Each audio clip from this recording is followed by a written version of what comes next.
polls have just closed in Georgia, Vermont, and Virginia. You've just seen the results. Let's get right to NBC's Kristen Welker with the Clinton campaign in Miami. Kristen, what's the latest from there?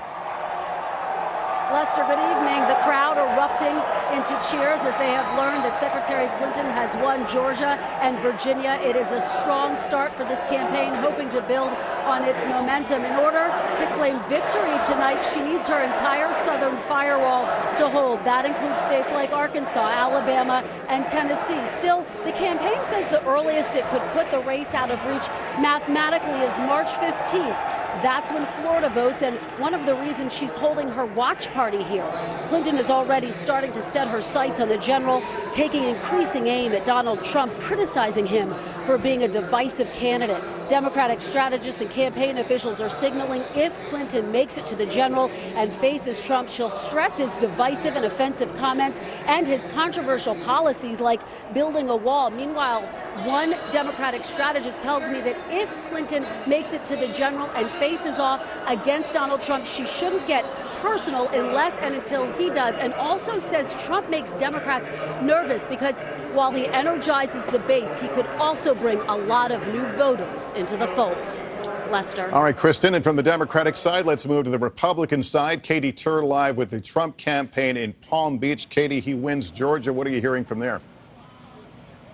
The Trump campaign is happy about this win. Trump tweeting just now, thank you to Georgia. Certainly surprising, though, to find out that he is neck and neck for first place with Marco Rubio right now, also competing for first in Vermont with Kasich. Now, if you're going to believe the polls, Trump was supposed to run away with the majority of the delegates tonight, and that could still certainly happen. But keep in mind, there's been a lot of drama over the past few days. Trump refusing to immediately condemn the KKK. That got a lot of headlines. Rubio is also been going after him hard, but it would take a major upset for him not to win the majority of delegates tonight. Regardless, the campaign is looking forward to states that vote in the next few days, states that vote in the next few weeks. They're also looking ahead to the general election, promising to go after Hillary Clinton hard, to bring up her email scandal every single day. They think that she is a flawed candidate. To put this in a little bit of perspective, though, Lester, this is a campaign that started out with very little organization. It's a campaign that started out with no backing from the Republican establishment, a campaign that still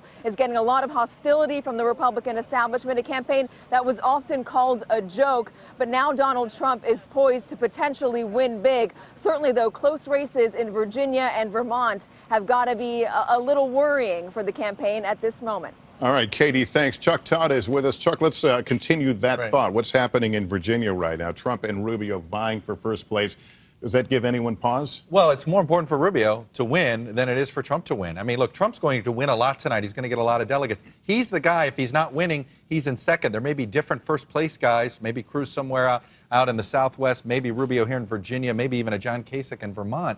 But ultimately, it's always Trump is the other guy. So, look, Rubio desperately needs his first victory. Virginia is his best shot tonight. So they've got to feel very good that we can't call this yet. It does mean that we got to wait for more vote to come in. Virginia's an early counting state, we should know. But Trump is poised to have a big delegate night, and I think we can't underscore that. I think the Georgia win here is what should really scare Ted Cruz and Marco Rubio, because he did it with such ease. But this is still a period where we're looking at proportional delegates. So it is, except the Georgia winning isn't everything. Winning isn't everything, but Georgia, the fact that we can call it poll close, it means we think it's going to be a substantial Donald Trump win.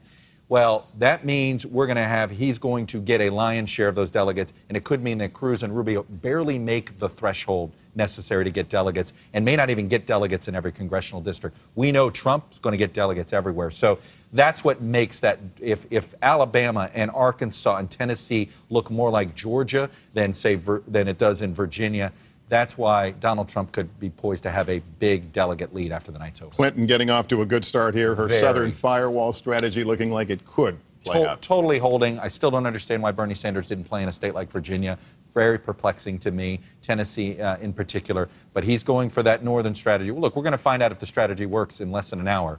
What's Massachusetts look like when polls close? A very important state to Bernie Sanders, and the difference between Clinton having a good night and a great night. All right, Chuck Todd, thank you. Hey, NBC News fans, thanks for checking out our YouTube channel. Subscribe by clicking on that button down here, and click on any of the videos over here to watch the latest interviews, show highlights, and digital exclusives. Thanks for watching.